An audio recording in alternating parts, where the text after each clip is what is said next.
Bonjour, c'est Cyril encore. On est le 18 décembre 2023. Alors, je viens sur la trompette aujourd'hui encore et je viens proclamer le retour de notre Seigneur Jésus-Christ. Amen. Et alléluia, soyons tous bénis, soyons remplis de sa joie. Amen.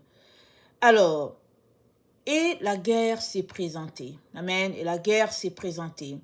Alors, je viens apporter les paroles que j'ai reçues dans la nuit d'hier à aujourd'hui. Je viens d'abord apporter ces paroles-là et par la grâce de Dieu, je pourrai apporter les autres que je n'ai pas pu apporter les derniers jours. Amen. Parce que la parole d'aujourd'hui, elle est très importante et il est important, il est pressant vraiment de s'arrêter là-dessus et puis de voir notre position. Amen. Et de décider, n'est-ce pas, d'agir le plus rapidement afin de couper tout ce qui peut nous distraire, tout ce qui pourrait nous envoyer très très loin de Dieu. Amen. Alors, Ézéchiel 21. Et il eut une parole du Seigneur pour moi. Fils d'homme, dirige ton regard vers le midi. Invective le sud. Prononce un oracle contre la forêt du Négev.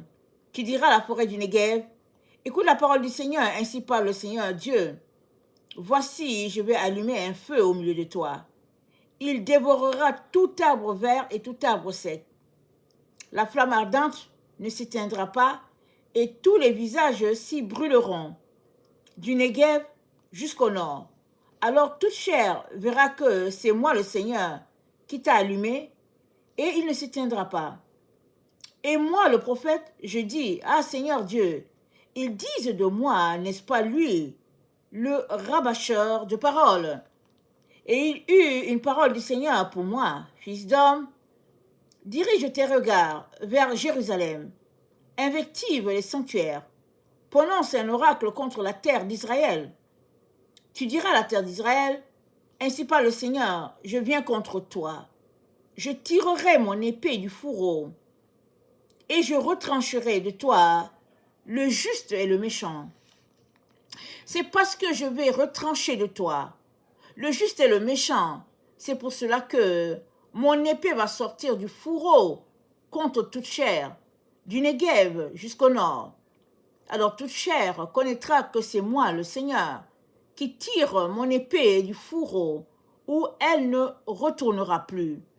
Fils d'homme, gémis, courbe-toi avec amertume. Tu gémiras sous leurs yeux. Lorsqu'ils te diront, pourquoi gémis-tu?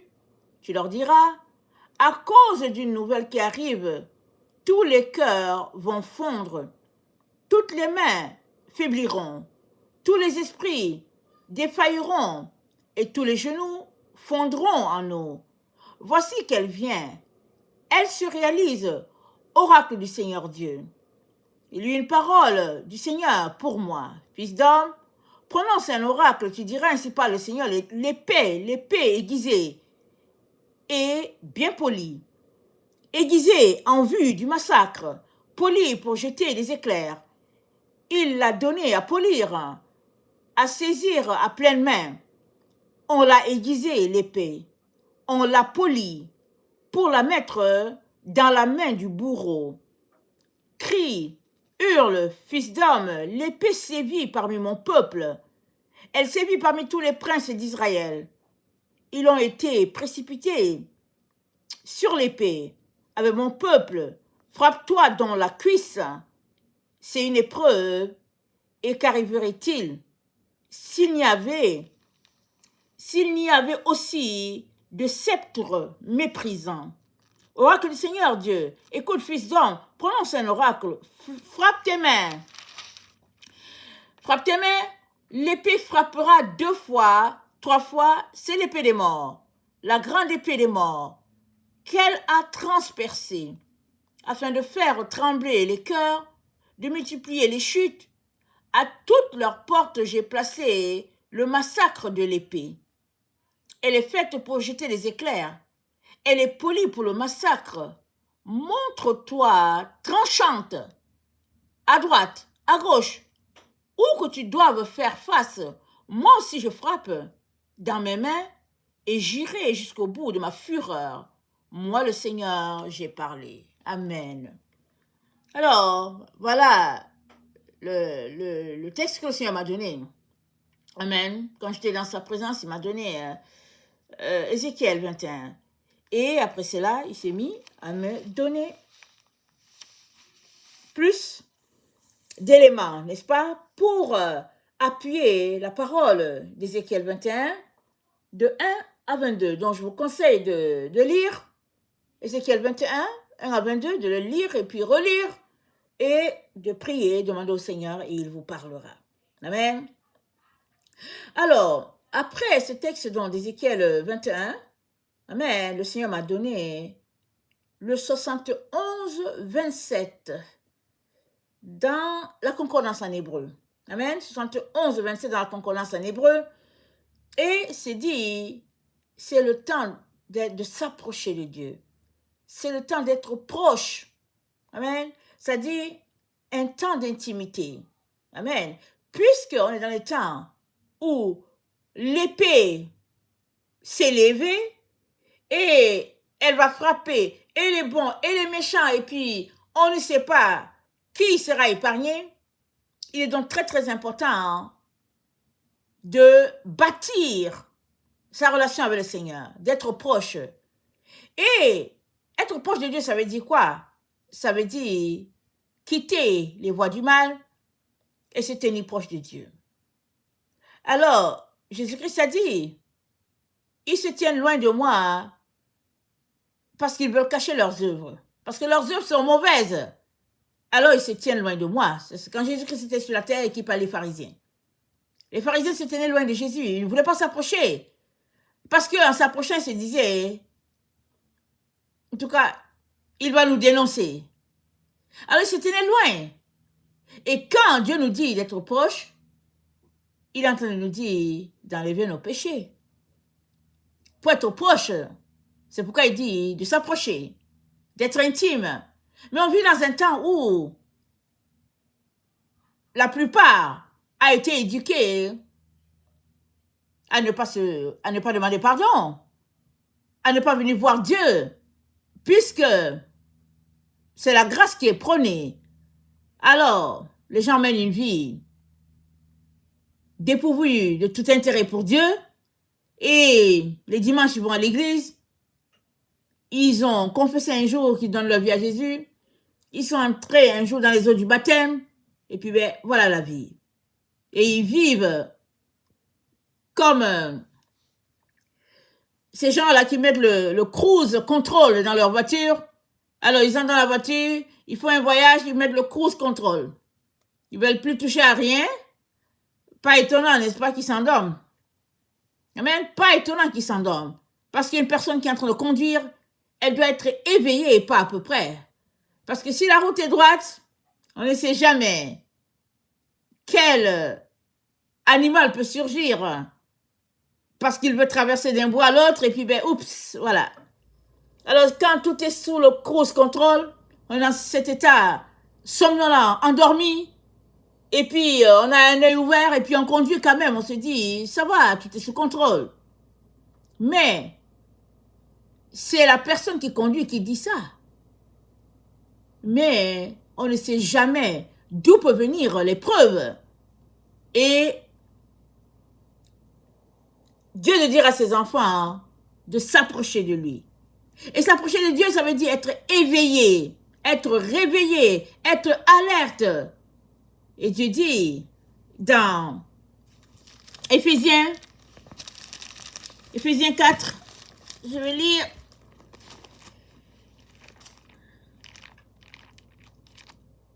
Dans Éphésiens 4, voilà ce qu'il nous dit notre Dieu.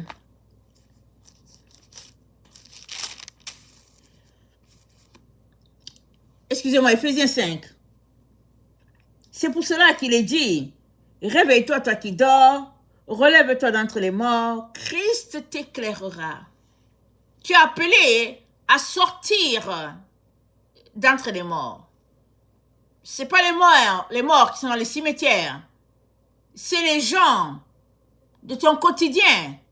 Ils sont dits morts Parce qu'ils sont sous un état de cruise control. Ils sont là dans un état somnolent. Alors, la vie va bien, ils travaillent à la fin du mois, ils ont leur argent, et puis ils font leurs activités, tout va bien, clopin, le quotidien. Alors, c'est dans cet état que tu es, Dieu dit, tu dors. Il est donc très important de se réveiller. Et se réveiller, c'est être en train d'attiser son feu, d'ajouter du bois, d'ajouter de l'huile, pour que ton esprit soit éveillé et que, peu importe ce qui arrive, tu sois dans un état de quelqu'un qui prie sans cesse. Alors, voilà à quoi nous sommes appelés dans les temps dans lesquels nous sommes. Il est donc très important que tu te réveilles. Si tu es de ceux-là qui dorment et puis qui disent que tu appartiens à Christ, il est très, très important que tu te réveilles. Parce que tu as été certainement trompé de te retrouver dans cet état-là. Les temps sont avancés, on est complètement à la fin, et puis la guerre avance. Amen, la guerre avance, il est très important d'en prendre conscience et de s'assurer que l'on est victorieux. Amen, que l'on est victorieux sur le monde des ténèbres. Alléluia. Alors, donc, on a, après Ézéchiel 21, le Seigneur a donné, Ézéchiel 21, le verset 1 à 22. Après ça, le Seigneur a donné le 71, 27, dans la concordance en hébreu. Et il a donné le 71, 29, dans la concordance aussi en hébreu. Il dit, c'est la guerre. La guerre s'est présentée. Amen. Alors, on peut dire, mais de quelle guerre il s'agit? Alors, en partant, un enfant de Dieu, dès que tu donnes ta vie à Jésus, tu es en état de guerre constante. Tu es en guerre avec toi-même. Les forces qui sont en toi sont opposées de telle sorte que tu fais non pas ce que tu veux. Paul l'a si bien démontré. Allez-y dans Romains. Il dit, malheur à moi, je fais le péché que je n'aimerais pas faire, et puis quand je me fais le bien, je n'arrive pas. Il dit, qui va me délivrer? Ça, c'est la voix d'une personne qui a donné sa vie à Jésus et qui veut avancer et puis qui est prise. Et une personne qui est dans cet état-là, s'il continue là-dedans, le Saint-Esprit va le visiter et il va avoir de l'ascendance sur la chair. Alors, nous savons que Galates 5 nous dit, les voies de la chair sont différentes des voies de l'esprit, et nous sommes encouragés à marcher selon les voies de l'esprit. Amen. Alors, cet état de guerre, c'est une guerre constante, à tous les jours, entre les forces du mal et les forces du bien. En toi, il y a les forces du mal et les forces du bien. Mais en tant qu'enfant de Dieu, tu es appelé à laisser aller le mal qui est en toi afin de t'unir à ton Dieu. Voilà pourquoi il dit de s'approcher. Il dit c'est le temps de s'approcher, c'est le temps d'être intime. Et la seule façon, la seule manière pour toi d'être intime à Dieu, c'est que tu laisses les voies du mal, ou bien la voie du mal, et que tu puisses embrasser la voie de la lumière. Alors, nous y sommes. Alors, donc, il dit que c'est la guerre. Mais en disant que c'est la guerre, il parle de la guerre physique. Amen. On est déjà dans cet état de guerre avec nous-mêmes. Mais maintenant, c'est la guerre physique. Alors, ça peut forcément ne pas être les armes, mais c'est la guerre. Et le passage, c'est Daniel 7, le verset 21. Je vais lire dans la version Taube. Et Daniel 7, le verset 21, voilà ce qui est dit. Je regardais, et cette corne faisait la guerre aux saints et l'emportait sur eux, jusqu'à ce que vienne le vieillard et que le jugement soit donné en faveur des saints du Très-Haut, que le temps arrive et que les saints possèdent la royauté. Il me parla ainsi, quant à la quatrième bête, un quatrième royaume adviendra sur la terre, qui différera de tous les royaumes, dévorera toute la terre, la piétinera et la déchiquetera, Et quant aux 10 cornes de ce royaume-là, se lèveront 10 rois. Puis un autre se lèvera après eux, Cela différera des précédents. Il abattra 3 rois, pardon, il proférera les paroles contre le Très-Haut et molestera les saints du Très-Haut. Il se proposera de changer le calendrier et la loi, et les saints seront livrés entre ses mains durant une période, 2 périodes et une demi-période. Puis le tribunal siégera et on fera cesser sa souveraineté pour l'anéantir et le perdre définitivement. Quant à la royauté, la souveraineté et la grandeur de tous les royaumes qu'il y a sous tous les cieux, elles ont été données au peuple des saints du Très-Haut.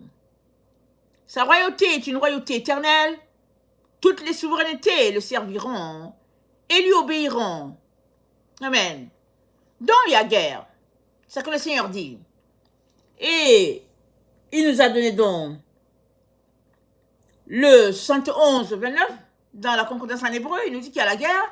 Et c'est dit que la petite corne faisait la guerre aux saints et l'emportait sur eux. Amen. Alors, vous savez, s'il y a une génération qui connaît bien les scénarios de guerre, c'est bien la nôtre. C'est les films, les vidéos et tout, ça décrit toutes sortes d'imaginations en ce qui concerne les guerres.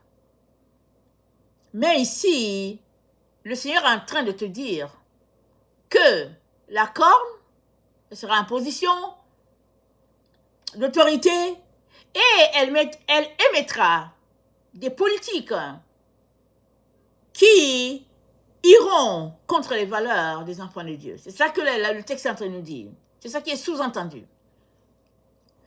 Du temps des anciens rois, il fut une période sur la terre où tous ceux-là qui marchaient sans le Seigneur étaient vraiment persécutés.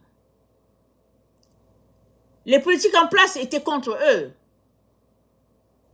Et tous ceux-là qui s'opposaient étaient pris à parté. Et c'était difficile. C'était des mois atroces.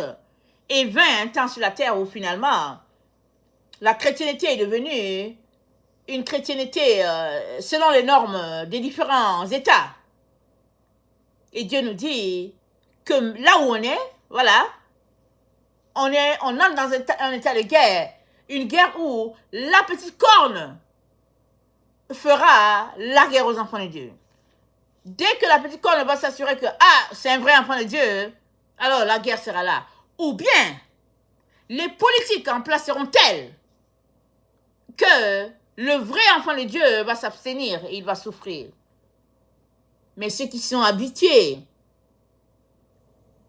à boire de l'eau chaude et puis de l'eau froide et puis à manger, vraiment, et les choses du monde et les choses de Dieu, ceux qui sont habitués à tout mélanger, ils continueront tout simplement de faire ce qu'ils ont toujours fait. Et la situation va aller en s'empirant, mais comme ils ont toujours justifié leur comportement, ils continueront à justifier leur comportement. Et dans Daniel 12, voilà ce qui est dit de la génération de la fin. La génération qui va marquer le temps de l'époque finale, c'est dit au verset 10. Plusieurs seront purifiés et blanchis et épurés. Les méchants feront le mal et aucun des méchants ne comprendra. Mais ceux qui auront de l'intelligence comprendront. Amen. Ceux qui auront l'intelligence, ceux qui auront Bina, ceux qui auront Chokma, ils vont comprendre le temps dans lequel nous sommes. Les enfants de lumière vont comprendre, ils vont s'arrêter, ils vont dire, tiens, on a l'impression que c'est vraiment le temps de la fin. Mais les autres vont tout simplement continuer et ils vont même apporter plusieurs démonstrations justifiant que ce n'est pas le temps. Parce qu'il faut toujours justifier son comportement. Et ceux-là qui sont contre Dieu vont continuer de justifier. qu'ils ont raison de se comporter comme ci, comme ça. Mais ceux-là qui ont la crainte de Dieu, eux, ils comprendront. Et la Bible dit, dans Daniel 12, le verset 3, c'est dit, ceux qui auront été intelligents brilleront comme la splendeur du ciel. Et ceux qui auront enseigné la justice à la multitude brilleront comme les étoiles à toujours et à perpétuité. Et c'est dit, ceux qui brilleront, ce seront ceux-là qui comprendront et qui feront leur possible pour ouvrir les yeux les uns et les autres pour dire, on est dans le temps de Daniel, réveillez-vous. On est dans le temps de la fin, réveillez-vous. Laissez aller les choses du monde et puis réveillez-vous. C'est ce que le texte est en train de dire. Et Dieu, dans son grand amour, nous informe que la guerre s'est présentée. Donc, loin de penser d'abord à la guerre où il y a les armes qui volent ça et là, la guerre dont il est question ici, c'est la guerre de la petite corne contre les enfants de Dieu. Maintenant, cette guerre, elle vient s'ajouter à la guerre qu'il y a déjà dans chaque enfant de Dieu, ou bien la guerre qui s'enclenche déjà pour chaque enfant de Dieu, dès que ce dernier donne sa vie à Dieu, dès que ce dernier décide de marcher selon les valeurs de Dieu, la guerre se présente. Alors, si tu es de ceux-là qui te battaient déjà pour garder ta relation avec Dieu, alors tu seras juste en train de continuer, n'est-ce pas, de te battre, parce que ça fait partie, mais ça fait partie de la liste de ce que l'enfant de Dieu est appelé à vivre sur la terre. Maintenant, si tu fais partie de ceux-là qui mènent une vie avec les mains dans les poches, qui se dit bien parce qu'il est enfant de Dieu sauvé par grâce, alors tu es informé que si tu ne te lèves pas pour jeter cette façon de vivre-là, alors tu seras tout simplement emporté avec la vague, avec l'eau sale. Tu seras emporté. Parce que si tu n'as pas pu gagner la guerre intérieure qui se passe avec toi-même, comment vas-tu faire pour gagner celle-là qui est à l'extérieur, qui vient du despote qui sera en place et du système qui sera en place? Le système est déjà là, mais il sera encore plus intense. Il sera encore vicié. Amen. Pour aller contre l'enfant de Dieu, l'empêchant d'aller plus loin. Mais la Bible dit, ceux qui auront de l'intelligence comprendront et ils laisseront aller tout ce qu'on appelle bien. Amen. Ils se concentreront sur le monde spirituel et ils laisseront aller le monde matériel. Donc voilà. Excusez-moi le lapsus que j'ai failli faire. Donc voilà. Alors, et après cela, il m'a donné le 65.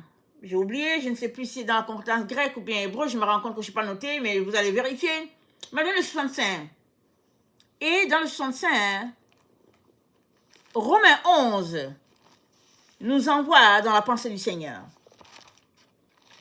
Romains 11. Alors, Romains 11, verset 13, l'apôtre Paul nous dit, cela importe d'autant plus que vous savez à quel temps nous sommes. C'est l'heure de vous réveiller. Enfin, du sommeil, car maintenant le salut est plus près de nous que lorsque nous avons cru. La nuit avancée, le jour rapproche, dépouillons-nous donc des œuvres, des ténèbres, et revêtons les armes de lumière. Marchons honnêtement, comme en plein jour, loin des excès et des ivrogneries, de la luxure et de l'impudicité, des querelles et des jalousies. Donc, c'est Romains 13, n'est-ce pas? Nous sommes appelés à nous réveiller, comme on vient de dire, et ça, c'est le conseil de notre Dieu à quiconque a donné sa vie à Jésus. C'est dit à tout enfant de Dieu, c'est le temps de se réveiller. C'est pas le temps de s'adonner aux choses du monde. C'est le temps tout simplement de marcher loin des valeurs du monde. Mais plusieurs enfants de Dieu, en donnant leur vie à Jésus, ils sont tout simplement allés se mélanger dans un système où tout le monde est ensemble. tu plonges le main dans le panier, tu trouves tout le monde. Tu vas trouver et ceux qui disent qu'ils sont des vrais chrétiens, et ceux-là qui ne sont pas du tout, et ceux-là qui font, qui pratiquent toutes sortes de choses. C'est ça, les églises de notre temps. Mais si on prend la parole de Dieu et qu'on l'étudie, Dieu a dit, séparez-vous. Tu ne peux pas en même temps marcher avec Jésus et en même temps marcher avec le méli-mélo. Marcher avec le nombre, marcher avec le groupe. Que ce groupe soit de ta famille ou pas, tu ne peux pas. Une fois que tu as donné ta vie à Jésus, tu appelles à marcher seul. Voilà. C'est ça. Et dans Romains 11, Paul donc nous dit ceci. Romains 11, le verset 13, Paul dit, je vous le dis à vous, païens, en tant qu'apôtre des païens, je glorifie mon ministère, afin qu'il est possible d'exciter, s'il est possible d'exciter la jalousie de ceux de ma race et d'en sauver quelques-uns. Car si leur rejet a été la réconciliation du monde, que sera leur réintégration selon une vie d'entre les morts? Or, si les prémices sont saintes, la masse l'est aussi. Et si la racine est sainte, les branches le sont aussi. Mais si quelques-unes des branches ont été retranchées, et si toi, qui étais un olivier sauvage, tu as été hanté à leur place et rendu participant de la racine et de la graisse des oliviers, ne te glorifie pas aux dépens de ces branches. Si tu te glorifies, sache que ce n'est pas toi qui portes la racine, mais que c'est la racine qui te porte. Tu diras donc, les branches ont été retranchées afin que moi je puisse hanter. Cela est vrai. Elles ont été retranchées pour cause d'incrédulité et toi, tu subsistes par la foi. Ne t'abandonne pas à l'orgueil, mais crains. Car si Dieu n'a pas épargné les branches naturelles, il ne t'épargnera plus non plus. Considère donc la bonté et la sévérité de Dieu. Sévérité envers ceux qui sont tombés et bonté de Dieu envers toi. Si tu demeures ferme dans cette bonté, autrement, tu seras aussi retranché. Amen. Donc, le paradoxe de notre temps, c'est que plusieurs sont déjà retranchés, mais ils ne savent pas. Ils sont dans toutes sortes de dénominations. Oh, je suis chrétien, ici, ceci, cela. Ils sont déjà retranchés depuis. C'est-à-dire, ils n'ont jamais été hantés. Puisque la doctrine en laquelle ils croient, c'est pas la doctrine de Jésus. Mais ils ne le savent pas. On leur a dit, non, ici, c'est les chrétiens, et puis donc voilà, et puis ils sont là. Ah oui, on est chrétiens, on va dans telle église, et puis on fait ceci, on fait cela. Mais la plupart de toutes ces églises, dit le Seigneur, sont des sectes. Donc voilà, ça fait mal d'entendre cela, mais c'est ça. Plusieurs n'ont jamais été hantés. Jamais, jamais, jamais. Et ils disent que oui, ils appartiennent à Jésus, qu'ils sont sous la grâce. Et la partie la plus difficile de notre génération, c'est l'illusion dans laquelle les enfants de Dieu marchent et vivent et dorment. C'est quelque chose d'appartenir à cette génération-là qui vit dans un nuage de rêves, de faux rêves, d'illusions, de fables racontées. Ils sont dedans. Et le plus grave, c'est qu'ils ne veulent pas sortir de là. Et Paul dit, dans Romains 11, il dit, ne te glorifie pas aux dépens de ces branches. Il te dit que toi, qui as été hanté, à l'olivier d'origine qui est Israël, ne te vante pas. Parce que si certaines des branches ont été retranchées, toi aussi, tu peux être retranché. Et comme je l'ai dit, plusieurs sont retranchés, mais ils ne savent pas. Si tu ne marches pas sur le Seigneur, si tu ne marches pas selon ses commandements, si tu marches dans une vie, au fait, légère, tu es retranché. Excuse que je te dise la vérité. Tu es retranché. Plusieurs n'aiment pas entendre ça. On leur a dit qu'ils sont sous la grâce et puis qu'il n'y a pas de question de commandement. Que la loi, c'est du côté de Moïse, qu'ils n'ont plus besoin de cela. Tu es retranché. C'est comme ça que tu vis, tu es retranché.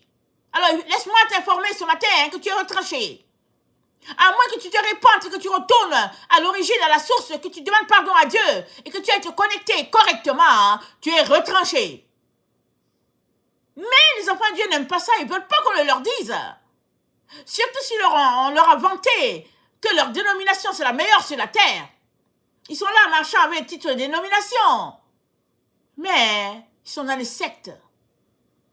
Et ils ne savent pas. Oh, on est chrétiens. Mais ils sont les sectes. Excuse que je te dise la vérité. Alors, ne t'abandonne pas à l'orgueil. Parce que tu seras retranché. Et il dit, Paul dit, attendez, je vais lire le passage. Il dit, ne te glorifie pas du fait que tu as été hanté à leur place. Mais se glorifier, ça veut dire quoi? Ça veut dire tirer vanité de quelque chose ou d'une situation.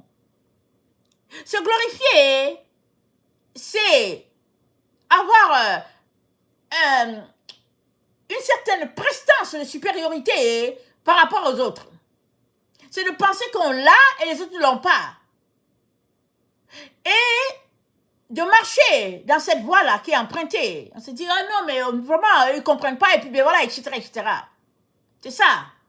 Donc, les enfants de Dieu sont sur cette voie-là. Où ils se glorifient d'avoir été délivrés des règles, ça et là, de l'église d'origine. Ils n'ont plus besoin de prière, de masse, ils n'ont plus besoin de confession, ils n'ont besoin de rien, ils sont libérés. Et si dedans, il y a certains qui parlent en langue, alors, wow, c'est ça. On parle en langue, on a les dons, et puis, alléluia. Mais la Bible nous dit qu'il y en a qui sont venus voir le Seigneur. Ça, c'est dans Matthieu 25. Ils sont venus, ils se sont dit, nous avons prophétisé. Nous avons fait ceci, nous avons fait cela. Le Seigneur a dit, retirez-vous. Je pense que c'est Matthieu 6, excusez-moi. Matthieu 6, le verset 21. Ils ont dit, Seigneur, nous avons fait ceci, nous avons fait cela, nous avons prophétisé. Mais c'est pas parce que tu prophétises, que tu parles en langue, que tu guéris les malades. C'est pas parce que tu fais ça qui prouve que tu marches selon Dieu. Parce que comme c'est dit, ce sont des dons. C'est le Saint-Esprit qui te les a donnés pour la gloire de notre Seigneur Jésus. Et souvent, un individu peut être dans le péché, mais les dons continuent de s'exercer à cause du grand amour de Dieu. Parce que Dieu attend que la personne se répande. Et puis parce que Dieu a besoin, de par les mains de cette personne-là, pour toucher quelqu'un d'autre. Alors il y a plusieurs personnes qui vivent dans le péché, mais le don de Dieu s'exerce en eux. Par exemple, je suppose qu'ils ont un don de guérison. Alors le don de guérison continue de s'exercer en eux. Ils se disent, ah ok, d'accord, Dieu n'a rien contre le péché que j'ai. Ils continuent de pécher. Mais la Bible dit quoi? Les dons de Dieu sont irrévocables. Dieu t'a donné le don, c'est ce qu'il t'a donné. C'était écrit que ce don-là, Dieu te le donnerait. Mais on ne reconnaît pas l'enfant de Dieu par les dons. Ce n'est pas les dons qui font que tu es un enfant de Dieu. Ce qui montre que tu es l'enfant de Dieu, c'est que tu marches selon ses voies et que tu es emprunté la parole de la persévérance et que tu es sur le chemin étroit, la route, la route étroite et le chemin resserré. C'est ça qui montre que tu es l'enfant de Dieu et que tu es là-dedans, tu pratiques cela. Mais si, pour toi, avoir les dons de l'esprit, c'est une preuve que, au fait, Dieu est avec toi, alors, retourne encore lire. Retourne encore lire ta Bible. Alors, Paul dit, ne vous glorifiez pas, parce que Israël sera reconnecté. Mais toi, qui te glorifies, tu seras coupé. Et là où nous sommes, amen, Dieu nous montre, ou bien Dieu nous parle de la relation qu'il avait avec Israël dans Malachie. Allons-y. Allons-y. On a déjà lu ce texte plus d'une fois. C'est une preuve que, en tant qu'enfants de Dieu, nous devons marcher selon la loi de Dieu. Et nous devons être soumis à la loi de Dieu. Malachie 2, verset 4. Vous saurez alors que je vous ai adressé cet ordre, afin que mon alliance avec Lévi subsiste. Dit l'Éternel des armées, mon alliance avec lui était une alliance de vie et de paix. Ce que je lui ai accordé pour qu'il me craignît. Il eut pour moi la crainte et la tremblée devant mon nom. La loi, la vérité était dans sa bouche. Et l'iniquité ne s'est point trouvée sur ses lèvres. Il a marché avec moi dans la paix et dans la droiture.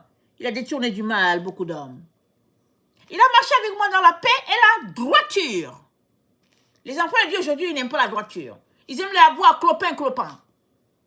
Et puis ils ont mis en place toutes sortes de doctrines, de slogans. Et ils ont enlevé toutes les balises, tous les éléments que Dieu a établis dans sa loi. Ils ont tout enlevé. L'épi de maïs est là, il n'y a pas de grain, il n'y a rien. Et ils se baladent avec l'épi de maïs pour dire, voilà, nous sommes les chrétiens. Nous appartenons à Christ. Ils n'ont rien, c'est-à-dire, ils sont libres, ils n'ont pas le droit, même une prière même, non, pas besoin. Ils sont sauvés par grâce. Mais il suffit juste de s'arrêter un peu, et puis de faire juste une petite concentration de 5 minutes, et de se demander si une telle situation existe sur la terre. Dans notre quotidien, on sait qu'une telle situation ne produirait rien. Mais puisque l'enfant de Dieu a été maintenu dans l'illusion et qu'il aime des fables, alors il reste dans ces fables depuis des années. S'il a donné sa vie à Jésus, ça fait 30 ans, 40 ans, il est toujours dans la même fable. Jésus-Christ va venir le chercher et puis il est sauvé par grâce, il n'a besoin de rien. Et puis là, voilà, dans la fable. Et il est important qu'aujourd'hui, tu en sortes. Parce qu'à coup sûr, tu n'entreras pas dans le repos du Seigneur. À coup sûr, tu n'entreras pas. Ce n'est pas moi qui le dis, c'est la parole de Dieu qui le dit. Dieu dit, ils n'entreront pas dans mon repos. À l'exemple d'Israël, qui a désobéi à Dieu dans le désert.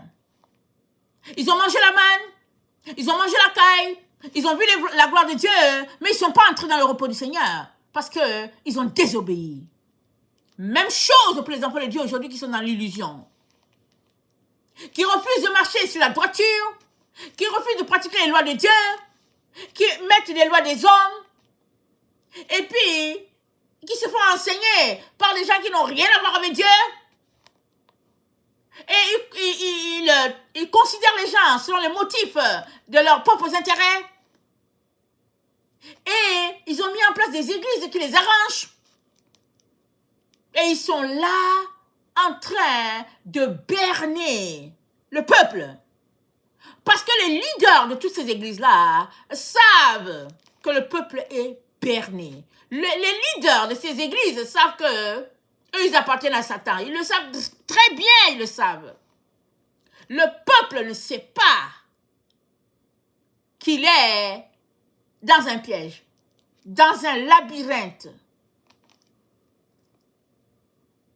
Le peuple ne le sait pas.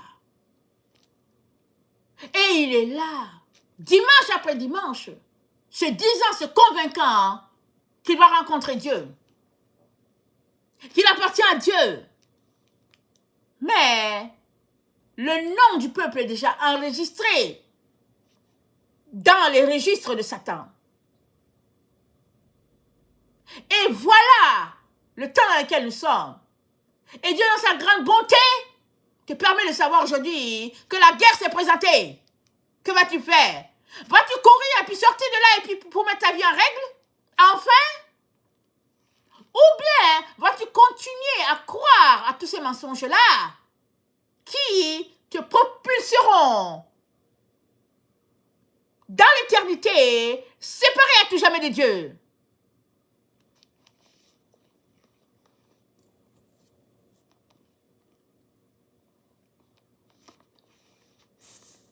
Dieu nous pointe Lévi. Il nous pointe sa relation avec Lévi. Comment ils étaient vis-à-vis de lui. Mais évidemment, tous ceux-là qui ont quelque chose toujours à justifier, ils vont venir, ils vont te dire, oui, Lévi, mais c'est l'Ancien Testament. Ils vont te le dire. Surtout qu'ils ne lisent pas leur Bible. Ils ne lisent pas l'Ancien Testament. Alors, ils vont te dire, non, mais c'est l'Ancien Testament. Mais voilà. Dieu aimerait que tu saches que la guerre s'est présentée. Et c'est écrit dans Daniel 7, le verset 23, voilà ce qui est écrit. Il me parla ainsi, le quatrième animal, c'est un quatrième royaume qui existera sur la terre, différent de tous les royaumes, qui dévorera toute la terre, la foulera et la brisera. Les 10 cornes sont 10 rois qui s'élèveront de ce royaume. Un autre s'élèvera après eux. Il sera différent des premiers. Il abaissera 3 rois, prononcera des paroles contre le Très-Haut. Il opprimera les saints du Très-Haut. Il espérera changer les temps et la loi. Et les saints seront livrés entre ses mains pendant un temps, des temps et la moitié d'un temps. Puis viendra le jugement. Donc, voilà les temps dans lesquels nous sommes. Alors, la petite corne a décidé qu'elle va tout simplement maltraiter les enfants de Dieu. Le despote prophétisé sera en place. Mais le temps que les gens se rendent compte, il y aura déjà eu beaucoup de dégâts dans la vie de plusieurs. Et le dégât ne sera pas forcément quelque chose de visible.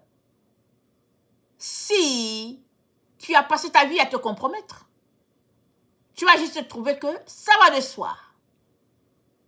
Tu vas juste te trouver normal que, ben écoutez, il faut que je vive, il faut respecter les autorités en place, il faut ceci, il faut cela. Tu vas justifier ton comportement et laisser de côté la crainte de Dieu qui veut que s'il y a quelque chose que tu dois respecter, en premier, c'est bien la parole de Dieu. Et la parole de Dieu, quand la Bible dit parole de Dieu, ça veut dire la loi de Dieu. C'est là où l'ennemi a trompé beaucoup. Les enfants de Dieu disent non, moi je marche selon la parole de Dieu. Mais la parole de Dieu, c'est quoi? C'est la loi de Dieu. Ce sont les commandements de Dieu. Ce sont les préceptes de Dieu. C'est ça. Parce que parole de Dieu, c'est vague. Mais si on prend la traduction claire et nette, écrit en araméen, écrit en hébreu, écrit dans d'autres langues, c'est écrit la loi de Dieu. Et ça, celui qui allait à l'école n'aime pas entendre cela. Celui qui sait parler français et anglais ne veut pas entendre cela, il ne veut pas entendre parler de loi. Il préfère le mot parole.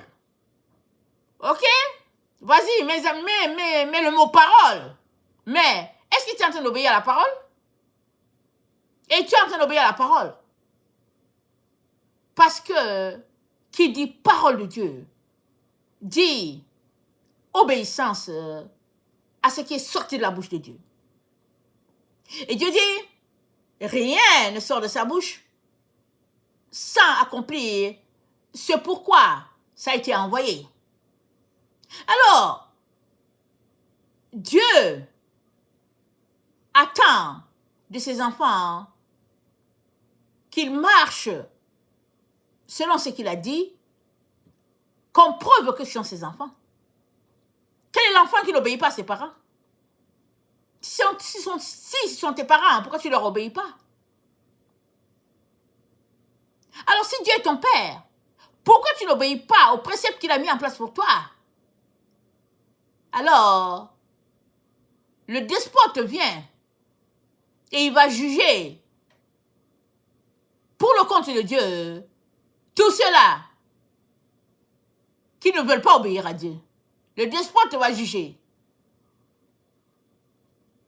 Maintenant, il est très important que tu saches que les temps de s'amuser et de divaguer sont passés.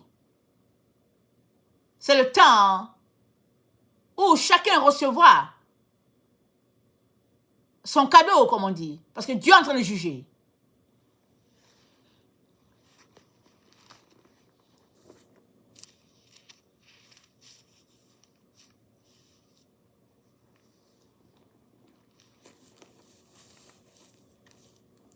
Ou tu quittes la voie de l'erreur, ou tu seras emporté.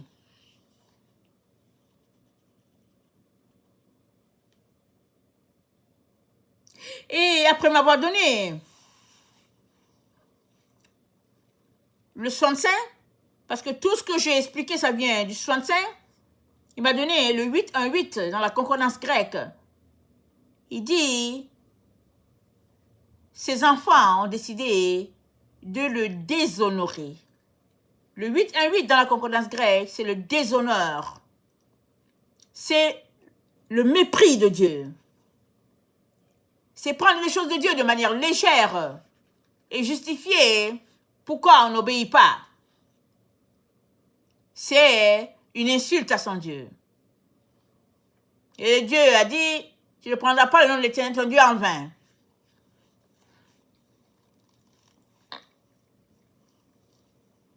Et dans la concordance en hébreu, le 818 est à peu près, va dans le même sens que celui qui est dans la concordance grecque. Ça veut dire être coupable. Donc, en grec, le 818 c'est dit déshonorer Dieu. Dans la concordance en hébreu, ça veut dire être coupable vis-à-vis de Dieu.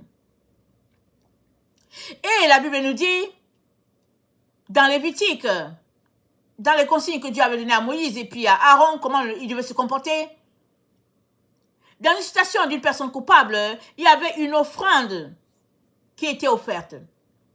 Une offrande pour enlever la culpabilité. Et alléluia, amen. Ça, c'est dans Lévitique 6, le verset 1 à 7. Et Lévitique 5, le verset 15. Et dans Ésaïe 53, le verset 10. Il y avait une offrande à offrir sur la culpabilité. Mais on bénit le Seigneur, alléluia, amen. Jésus-Christ est mort pour nous. Son sang a coulé. L'eau a giclé. Il a tout perdu. Toute sa force, tout est sorti pour que la vie te soit donnée. Tout est sorti de lui. Et quand il a remis l'esprit à Dieu, amen, cet esprit, amen, s'est répandu dans l'atmosphère pour tout régénérer, pour donner la vie à tout ce qui était là. Alléluia, amen. Quelle force était sortie de lui. Quel dynamis. Tout cela pour toi. La lumière qui était en lui est aussi sortie. Pour après revenir plus forte après 3 jours. Parce que cette lumière qui est sortie est revenue et a assuré la résurrection. Dans une puissance que les gens n'arrivent même pas à expliquer jusqu'à aujourd'hui. C'est cette lumière qui vient de Dieu, cette lumière à laquelle Dieu a dit que la lumière soit et la lumière fut. Cette lumière a assuré la résurrection de ton Seigneur Jésus. Et tout cela, c'est disponible pour toi aujourd'hui. Si tu crois, tu ressusciteras aussi quand bien même tu serais mort. C'est ce que la Bible dit. Mais plusieurs ont pris la mort de notre Seigneur Jésus pour ridiculiser encore notre Dieu. Parce que dans le livre de Lévitique, c'est dit, quand tu es coupable, tu dois aller trouver le sacrificateur pour offrir une offrande par rapport à ce sacrifice-là. C'est dit un sacrifice de culpabilité. Tu dois offrir quelque chose pour que le pardon te soit accordé. Et pour repartir à zéro. Parce qu'il faut quelque chose pour réparer le mal qui a été commis. Il n'y a que les enfants de Dieu du 20e, 21e siècle qui vivent dans leur illusion, qui disent Jésus-Christ est mort, alléluia, amen. On n'a besoin de rien. C'est ça qu'ils disent. La Bible dit, lui qui n'a point commis de péché, il a été fait péché pour nous. Donc Jésus-Christ est mort à ta place. C'est toi qui devais mourir à cet endroit. Il est mort pour toi. Et puis, en retour, tu n'as pas de reconnaissance. Peux-tu t'arrêter, réfléchir et réaliser que l'explication des églises sur la grâce n'a pas de sens. Ça n'a pas, c'est-à-dire, ça n'a pas de fondement, ça n'a pas de sens, c'est-à-dire, il n'y a rien de plus fable qu'une telle histoire.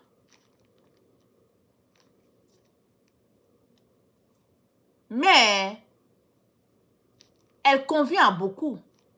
Et ils sont dans leur illusion. Mais qu'est-ce que Jésus-Christ a dit? Si quelqu'un veut venir à moi, qu'il renonce à lui-même, qu'il se charge de sa croix et qu'il me suive.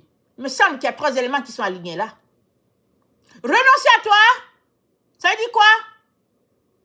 Va réfléchir. Va réfléchir.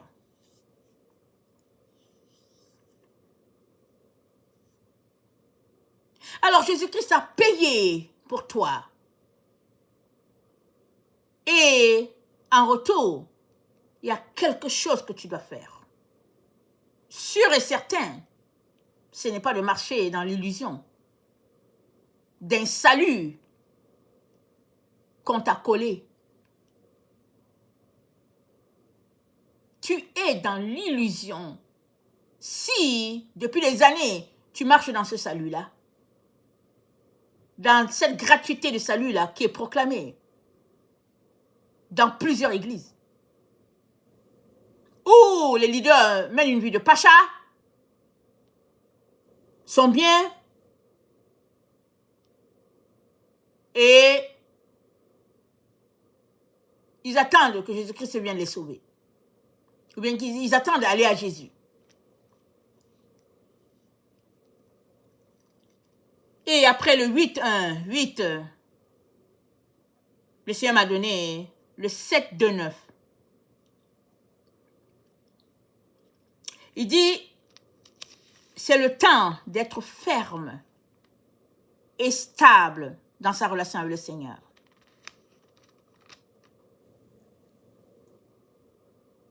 C'est le temps, plus que jamais, de s'attacher à ton Dieu, de t'assurer qu'il n'y a rien entre toi et lui qui vous sépare. Parce que ça va bouger sur la terre. Ça va secouer. Ce sera des moments de pression terrible pour ceux-là qui disent qu'ils appartiennent au Seigneur. Surtout qu'ils ont appris à marcher, à ne rien céder. Ils ont appris à marcher dans le confort à tous les niveaux. Comment vont-ils maintenant céder ce confort?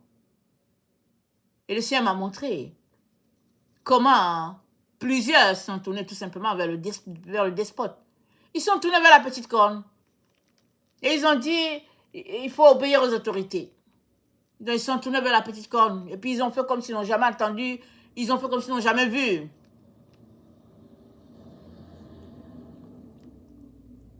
Mais quand vient un feu de ce type-là, c'est Dieu qui le permet. Parce qu'il faut bien qu'il fasse la séparation dans sa maison. Comment saura-t-il qui est à lui et qui n'est pas à lui? C'est comme ça que Shadrach, Meshach et Abednego ont été jetés dans le feu. On peut s'arrêter pour dire, mais quelle est cette loi-là? Mais le roi les a jetés dans le feu. Shadrach, Meshach et Abednego, ils ont dit au roi, vraiment vie éternellement. Mais on va pas faire, on va pas se courber devant la statue.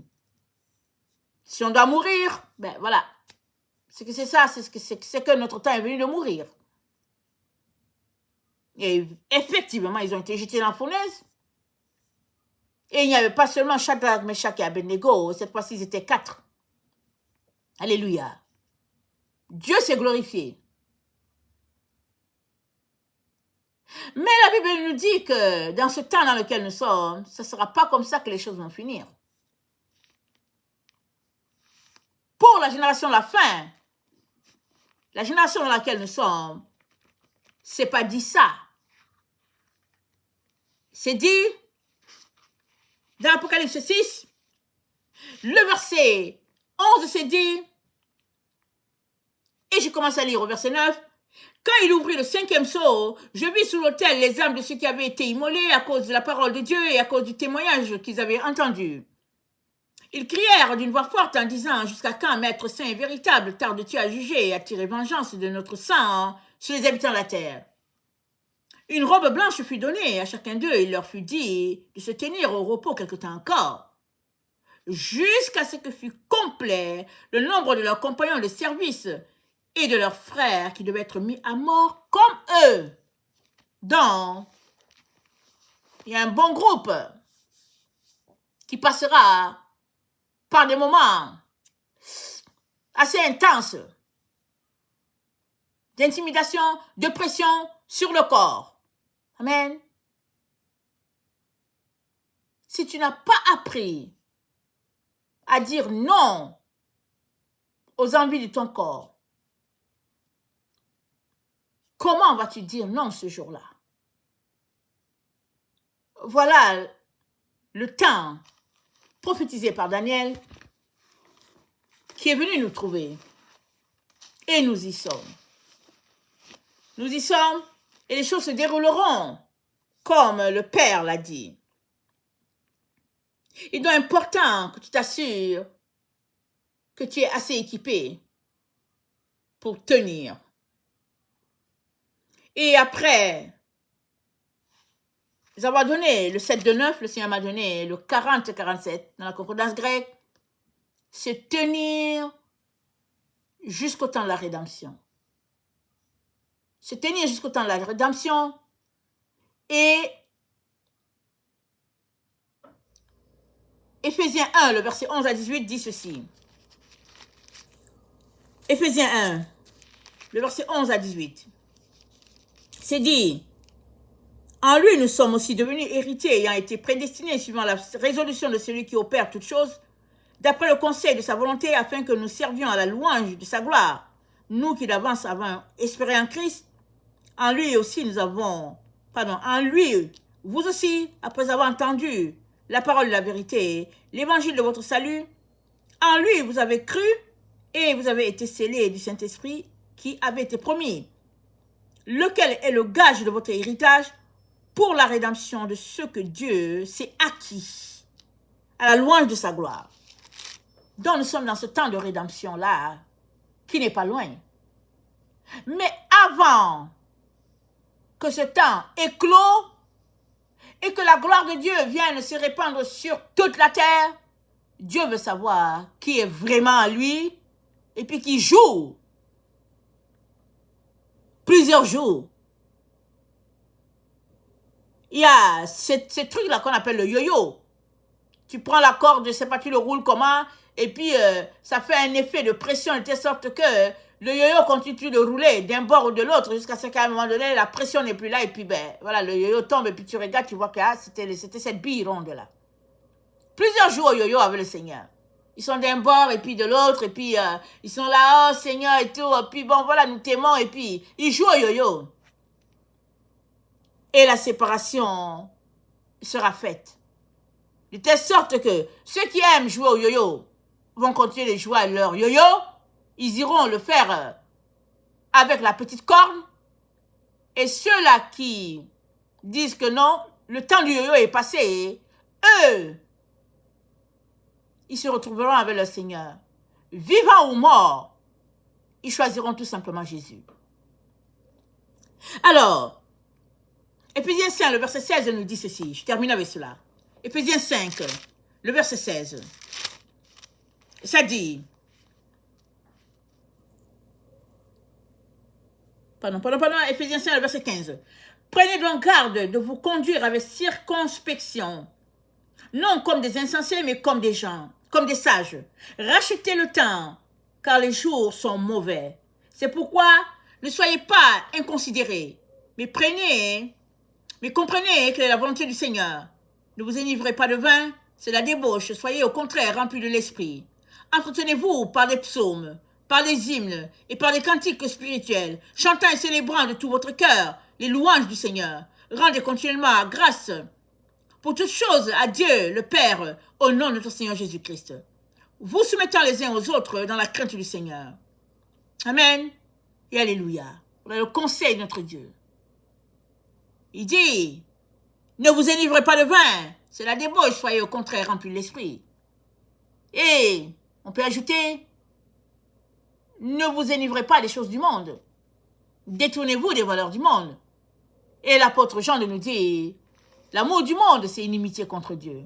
Tu ne peux pas suivre les deux chemins. Soit tu es avec Dieu et tu renonces à tout ce qui est du monde, soit tu es avec le monde et puis tu vis pleinement là-dedans. Et le Seigneur a demandé à ses enfants depuis longtemps de choisir quelle est la voie qui est la leur et de choisir Jésus. Et plusieurs, on entend le message, ils ont juste joué, ils ont juste traîné.